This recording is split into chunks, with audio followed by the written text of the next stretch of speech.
Olá! Hoje a gente vai mergulhar numa figura bíblica que talvez não seja tão comentada, né? Mas tem um impacto cultural enorme. Jubal, lá da linhagem de Caim. Quem foi ele, afinal? E por que essa história, lá do comecinho de Gênesis, ainda reverbera tanto? Exato. Gênesis 4 apresenta ele de um jeito bem direto, mas muito potente. O pai de todos os que tocam harpa e flauta. Isso é uma frase com muitas implicações. Uhum. A gente vai explorar não só o que isso significava na época, mas também o contexto familiar dele, que era bem denso, sabe? E como essa invenção, como ela acabou pegando rumos bem inesperados ao longo do tempo. E para nossa análise hoje, a gente está se baseando num artigo bem detalhado do Teológico. Eles fizeram um trabalho ótimo de juntar as informações sobre o Jubal, a genealogia dele, que é complexa, e o legado da criação dele. Sim, um bom material. Então, a nossa missão aqui é tentar desvendar quem foi essa figura, que parece meio enigmática, né? E entender qual a relevância real da contribuição dele. Ainda mais pensando que ele está situado num momento tão inicial, tão particular da narrativa bíblica. Ok, vamos desembalar isso. Para começar, né, o Jubal não aparece do nada. Ele está lá na genealogia de Caim, logo no capítulo 4 de Gênesis. Exato. Isso já coloca ele numa linhagem que o próprio texto descreve como tendo crescido, assim, longe da face do Senhor, e depois que Caim foi expulso, né, por matar Abel. O artigo até sugere que ele provavelmente nasceu na terra de Nod, aquele lugar para onde Caim foi. E entender essa família é crucial para a gente situar o Jubal. O pai dele era Lameque. E Lameque, olha, não é uma figura qualquer ali na história. Não mesmo. Ele é apresentado como o primeiro polígamo que a Bíblia registra. Tinha duas esposas, Ada e Zilá. E mais que isso, né? Lameque está muito associado a uma escalada na violência. Tem aquele poema famoso, né? Gênesis 4, versículos 23 e 24. Sim, eu lembro. Onde ele basicamente se gaba para as esposas dele, falando que matou um homem porque o feriu, um jovem porque o pisou. E ainda diz que se Caim seria vingado 7 vezes, ele, Lameque, seria 77. É uma demonstração de brutalidade, de orgulho, que parece até intensificar a transgressão original de Caim, sabe? Nossa, essa passagem do Lameque é forte mesmo. É pesado imaginar crescer num ambiente assim. Dá uma dimensão bem sombria para esse contexto familiar do Jubal, né? Com certeza. E é interessante notar, como você disse, que o texto, mesmo sendo antigo, de uma cultura patriarcal, faz questão de nomear as mães, Ada e Zilá. Isso já parece dar um peso para elas na história, não acha? O que o artigo fala sobre Ada, especificamente, a mãe do Jubal? É um ótimo ponto esse. O fato de Ada e Zilá serem nomeadas é muito significativo. Elas não são só coadjuvantes anônimas ali. Ada é especificamente a mãe do Jabal e do Jubal. Uhum. Embora a Bíblia não dê detalhes da personalidade dela ou da vida, dos sentimentos, o que é comum, né, com muitas figuras femininas no texto, só o fato de ela ser identificada como mãe desses pioneiros já dá um lugar de destaque para ela na genealogia de Caim. Elas são as únicas esposas mencionadas nesse ramo da família, o que reforça a importância delas para a linhagem. Faz sentido. E o Jubal não estava sozinho nessa, digamos, onda de inovação familiar. Os irmãos dele também são descritos como pioneiros nas suas áreas. Parece quase uma família de inventores, né? Uma espécie de, centro de inovação antediluviano, só que com essa sombra da violência do Lameque pairando sobre eles. Exatamente, é uma dinâmica fascinante essa. O irmão direto do Jubal, filho da Ada também, era o Jabal. Gênesis 4:20 chama ele de pai dos que habitam em tendas e possuem gado. Ah, o pastor nômade. Isso. Aponta para ele como pioneiro do estilo de vida nômade pastoral. Ele representa o desenvolvimento da pecuária mais organizada, sabe? A domesticação de animais em maior escala, a vida em acampamentos móveis. Uma transformação bem fundamental na forma como os humanos interagiam com o ambiente e conseguiam seu sustento.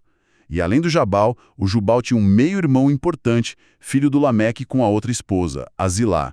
Esse era Tubal-Caim. Tubal-Caim, o metalúrgico. Exato. Gênesis 4:22 descreve ele como pai de todos os que forjam instrumentos cortantes de cobre e de ferro. Literalmente, um afiador ou forjador de ferramentas de metal.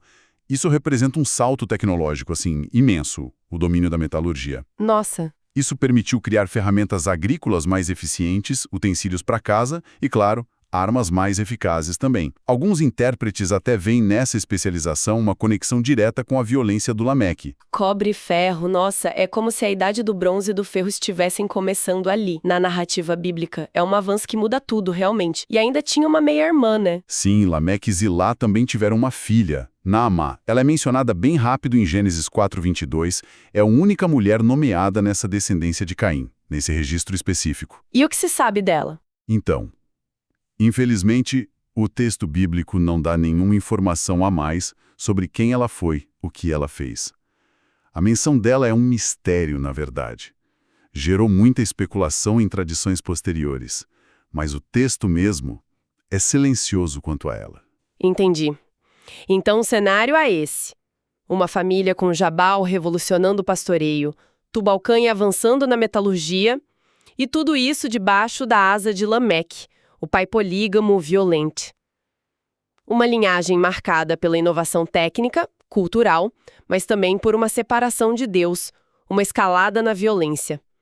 Bem diferente da outra linhagem principal de Gênesis, a de Sete, né? Que é associada a invocar o nome do Senhor. Exatamente contraste. E aqui é onde fica realmente interessante. Como a inovação específica do Jubal, a música, se encaixa nesse quadro todo, nesse contexto tão complexo. Bom, a contribuição única do Jubal está descrita lá em Gênesis 4:21, de forma bem direta. Ele foi o pai de todos os que tocam harpa e flauta.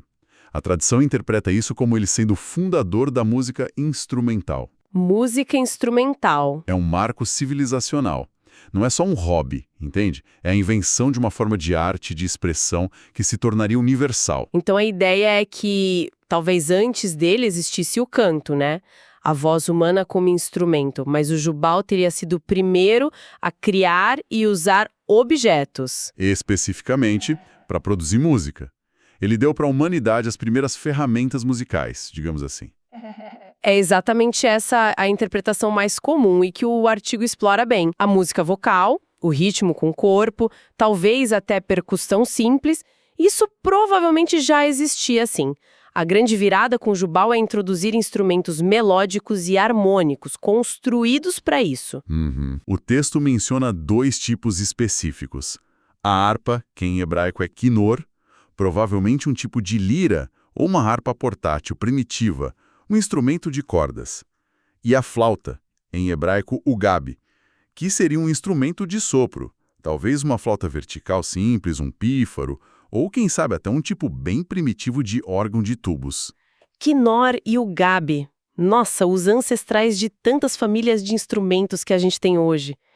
É quase como dar cor a um mundo musical que antes era só em preto e branco, né? Introduzir essas texturas novas, essas vozes dos instrumentos que complementam a voz humana ou até substituem. O impacto cultural disso deve ter sido gigante. Sem dúvida nenhuma. Essa inovação não só transformou o jeito como a música era feita e apreciada, mas também sinaliza que aquela sociedade pré-diluviana, mesmo na linhagem de Caim, tinha espaço para o desenvolvimento das artes, da estética, sabe? Da expressão cultural mais sofisticada. Mesmo naquele contexto. Mesmo naquele contexto, a música instrumental adiciona essa camada de complexidade, de beleza, à experiência humana. Foi um passo fundamental mostrando que a criatividade florescia ali também. E agora a gente chega no ponto crucial, que é o legado surpreendente dessa invenção.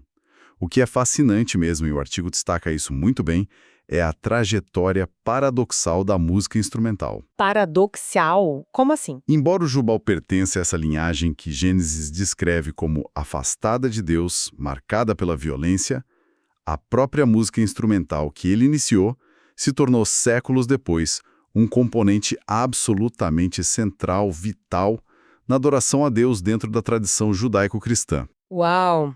Essa é a grande reviravolta da história. Quer dizer que a invenção de um descendente de Caim, vinda desse ambiente que o texto descreve como problemático, acaba sendo adotada, por assim dizer, e vira uma ferramenta-chave para expressar fé, justamente na linhagem que o próprio texto contrasta com a de Caim. Como isso aconteceu? O texto dá alguma pista ou isso é mais uma leitura posterior? Então, o texto de Gênesis mesmo não faz essa conexão direta, ele só registra a origem. Mas a trajetória depois, dentro da própria Bíblia, é inegável. Pensa bem, depois da travessia do Mar Vermelho, lá em Êxodo 15, Miriam lidera as mulheres com tamborins, tof e danças, celebrando a vitória. Sim, essa cena é clássica. Mais tarde, quando Davi organiza o culto, ele estabelece os levitas músicos, com símbolos, alaúdes, harpas, olha aí o quinor, o mesmo instrumento associado ao jubal. Tudo isso para louvar a Deus no tabernáculo e depois no Templo de Jerusalém. E os salmos, claro. Exatamente, os salmos. Muitos deles têm instruções musicais ali no cabeçalho, indicando o acompanhamento com instrumentos. O próprio Davi é retratado como um músico habilidoso, né? Tocando a quinor dele para acalmar o rei Saul, compondo salmos que viraram o coração da liturgia judaica e cristã. A música instrumental passou a ser vista como um meio poderoso, legítimo para expressar toda a gama de emoções humanas diante de Deus. Louvor, gratidão, súplica, lamento, celebração, tudo. É impressionante. E essa linhagem sonora continua viva até hoje, né?